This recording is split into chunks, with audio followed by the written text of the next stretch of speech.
Shalom, shalom. First and foremost, I'd like to give all praises, glory, and honor to Yahweh, Ba'ashem Yahushai, Ba'ashem Rakakadash. Double honors to the apostles and elders of Great Millstone for teaching us his truth, and salutations to the sincere Akim and Aquath that may listen. May the blessing of election be over your house. My name is Brother Akwai. I'm back in here with another lesson. And for today's lesson, I'm going to be discussing the way the Lord chooses and the poor man's wisdom. And it's, it was just an observation. And what's inspired me to do this lesson was an observation I had made, just the way, things are going on with this whole Kanye West, known as Ye, and the Kyrie Irving situation, right? That's been happening over the past few weeks. And I just thought it was really, really interesting, that it's just interesting how the way the Lord set this whole situation up, because it really speaks to the fact that the Most High Yahweh and through his son Yahushai, they choose these particular men to bring out certain bits of information. However, men like Kanye and Kyrie don't know the full truth, right? But they have a little sliver of truth, but the Lord is using them in a way to actually, bring out a little sliver bit of the truth, But what's helping propelling that vehicle for the truth is the fact that they have status in this society, right? So because they have those little key ingredients, such as a name, in the Hollywood scene, or in the rap world, or in the music world, so to speak, because they have these things established, the Lord used them to be able to be a vehicle to actually push out the truth about who the real Israelites are, right?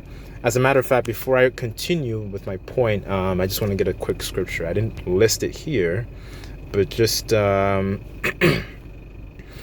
with me 1 second. I think it's 13:8.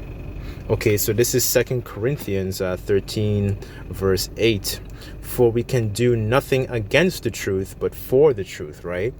And one of the reasons I wanted to bring this out was the fact that, even though the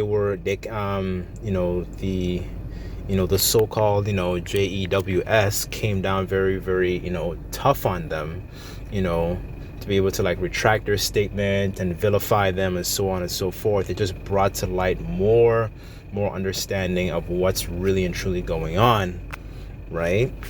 But I just thought it was a very, very interesting thing that the Lord is choosing these men to actually use as a vehicle to bring out, certain bits of the truth. But, what the poor man's wisdom is something that is so heavily underappreciated in society. And that's a lot of it's because they don't have that lots of money. They don't have all that recognition and status, so because they don't have a lot of these worldly attributes, they can be very well spoken, they can be very mannerly, and have very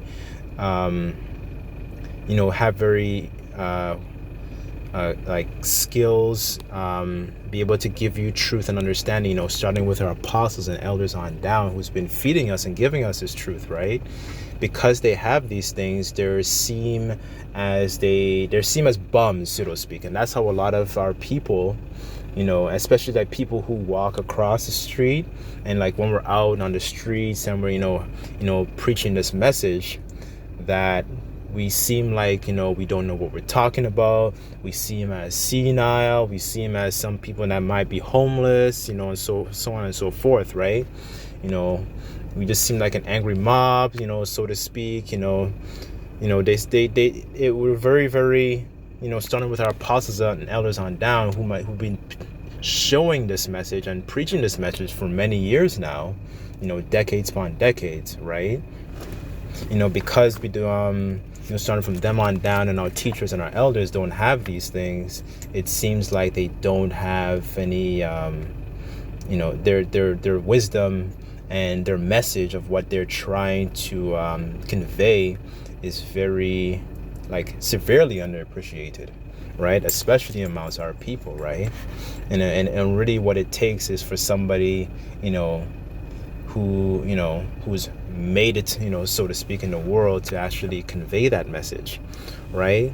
So I just wanted to bring out a little about, the poor man's wisdom, and it's something that is just not seen as in high regard because, we don't have lots of, worldly riches, so to speak, right? So, our first precept, well, second, I would say, we're going to go to...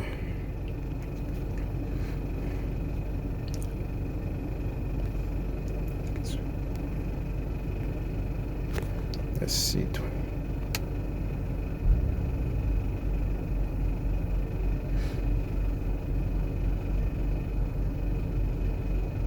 Okay, so this is 1 Corinthians 1, verse 26.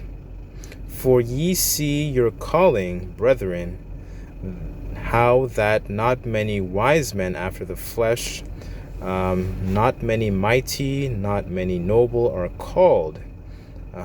Verse 27, but the Most High Yahweh have chosen the foolish things of the world to confound the wise.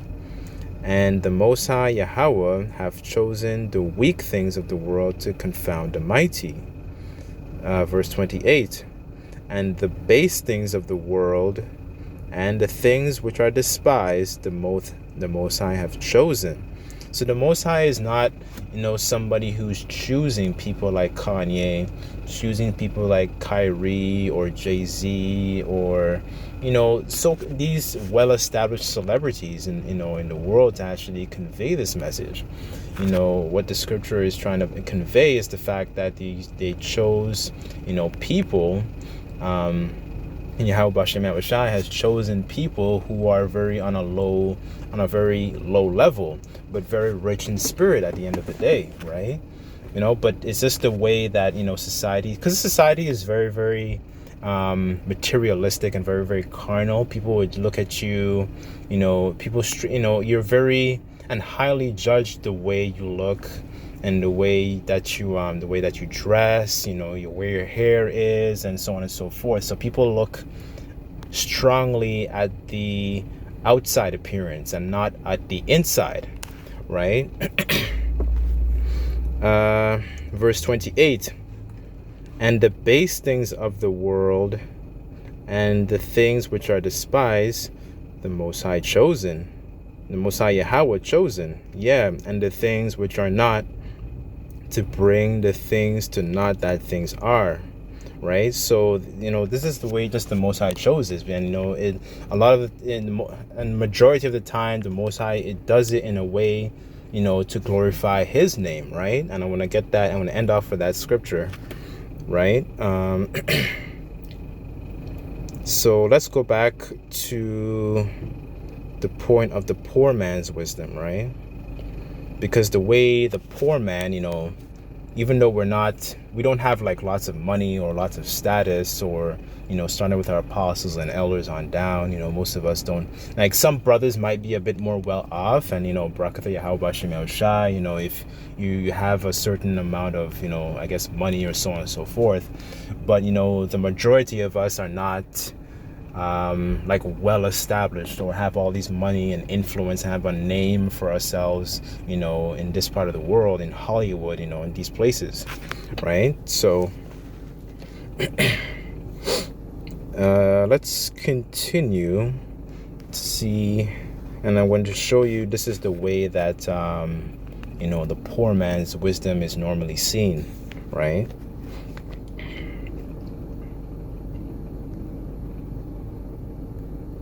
Okay, so this is Ecclesiastes 9, and I want to start at 13. I want to read to the end of the chapter.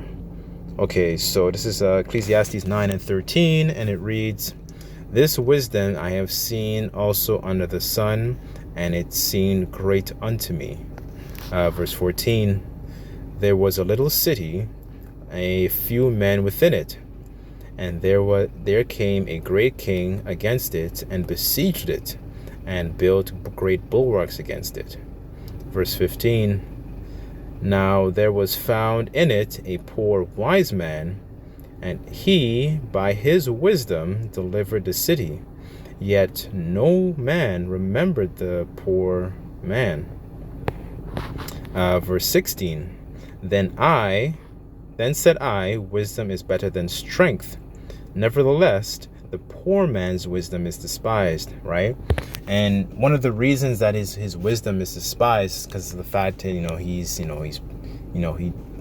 doesn't have like a very flashy appearance, even though the wisdom is still very valuable, because there's a scripture that says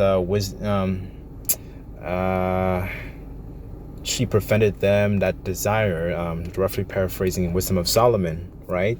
Because wisdom is the principal thing, right? So verse 16 again, nevertheless, the poor man's wisdom is despised, his words are not heard, right? So his words, they're not held in high regard. They're not held to a standard because, they're not seen as somebody who accomplished anything and so on and so forth.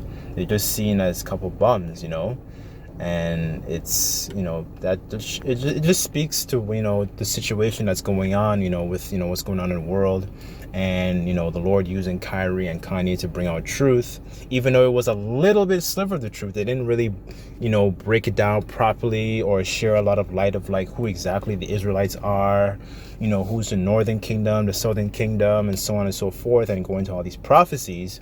But this is the mass amounts of information and wealth of information that the apostles and elders have been, sharing for the past few decades. Yet for all, their credit is, their wisdom is not is underappreciated, right? By majority of our people, right?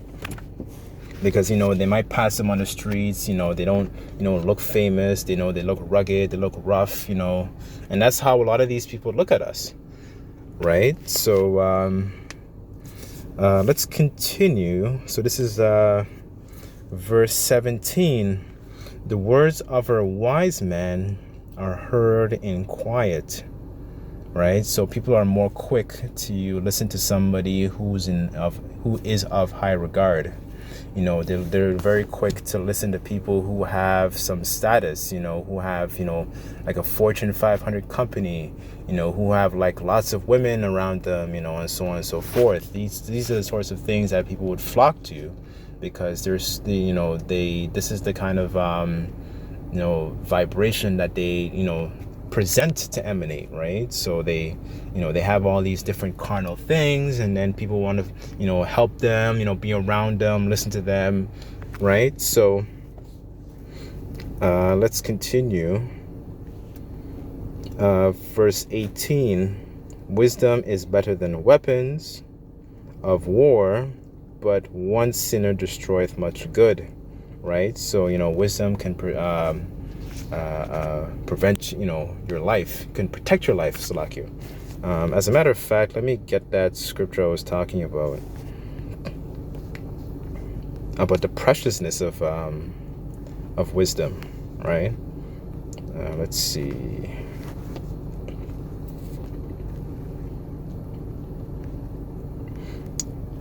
So this is Wisdom of Solomon 6:13. She prevented them that desire her in making herself first known unto them, right? So that she is referring to, wisdom, right? And that wisdom starts, with the fear of the Lord, right? Sophia in the Greek. And that is the thing that it prevents us, that, protects us, from different situations, right? And from situations to come in the future as well, right? When they bring all temptation upon us, right? So, so another point I also wanted to make was referring to, like, a lot of people, they look upon, people like, Kyrie and Kanye, for example, and they see them as, people of high regard. However, when you look really, deeper into their life is filled with all this confusion and what's the word I'm looking for? It's filled with a lot of this like filth, so to speak, right? Like, for example, there was a video, I don't know if you brothers have, or if you sisters have seen this video, of Kanye calling out a lot of these Hollywood celebrities for essentially sacrificing their family members, right? Like, for example, I remember Michael Jordan was one of them, and I believe it was his father that he had sacrificed, right? I think Jennifer Hudson was another one. But yeah, so this is just more to the point of people, presenting a very, shiny appearance on the outside, but their inside are very, very, it's filled with all this, it's filled with like confusion. It's filled with, things that are not clean, so to speak, right?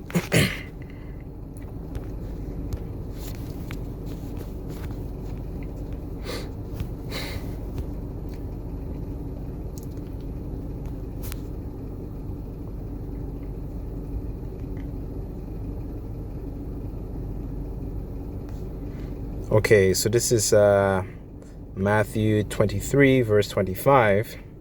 Woe unto you, scribes and Pharisees. And Yahushua said, woe unto you, scribes and Pharisees, hypocrites! For ye make clean the outside of the cup and of the platter, that the outside of them may be clean. Oh, Salakia. But within they are full of extortion and excess. Verse 26, thou blind Pharisee, cleanse first which is within the cup and the platter, that the outside of them may be clean also. Right? So people like that are hypocrites. Right? Woe unto you, scribes and Pharisees, hypocrites! For ye are like unto whited sepulchres, which indeed appear beautiful outward, right? And so that is the image that a lot of people like to present on the outside, right? All, shiny, looking good and all this kind of stuff, and that refers to a lot of like these other camps as well, right? A lot of these other camps are strongly exemplify a lot of these things because, like, for example, there was another article, or it was something that happened, recently amidst the Kyrie controversy, that the camp IUIC, they went marching, and when they were marching and they were looking all well decked out and all this kind of stuff, the robes were on point, they looked very flashy, they were marching and all this kinds of stuff. And it's just very interesting because they look very I guess dolled up, so to speak, on the outside, but on the inside, they're starting with their leader. The leader's going off and you're not revealing a lot of, leaving out parts of the gospel and parts of the truth, right? So this is an example of the insides of the cups are being unclean and filled with extortion, right? So this is verse 27. Woe unto you, scribes and Pharisees, hypocrites! For ye are like whited sepulchres, which indeed appear beautiful outward, but within full of dead men's bones and of all uncleanness, right? So, it's just interesting that the way just the Lord chooses, right? And the Lord uses these people just as an example, just like he's using Kyrie and Kanye as other examples as well. However, the Lord is choosing the people who are more on a meek, on a low level, and to bring out this word, because it said in the scriptures earlier that I read that he's using them to confound the wise, right? So I could bring out one more example. Let's see. Is it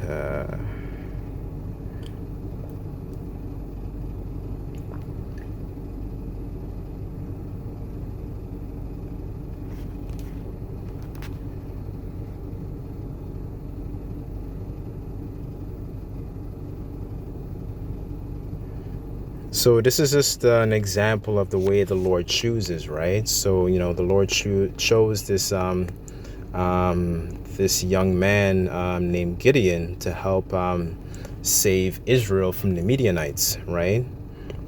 Because Israel at the time was going off and following these other religions and other gods and serving other gods, right? And the young man Gideon was chosen to be able to rescue Israel, right? Just like you have that today. You have still a lot of our people going off. They're in the Catholic Church. They're worshiping the Queen of Heaven. They're into that. They're into Islam. They're into Buddha and Shiva and Vishnu, and the list goes on, right? So so this is just a quick example of the Lord, just the way the Lord chooses. So this is Judges 6 verse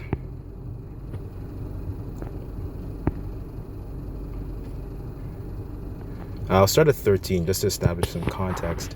And Gideon said unto him, O my Lord, if the Lord be with us, why is then all this befallen us? And where be all his miracles of our fathers told us thereof, saying, Did not the Lord bring us up from Egypt? But now the Lord Yahweh hath forsaken us and delivered us into the hands of the Midianites. Because a lot of our people were going off and they were building groves and altars to this god named Baal.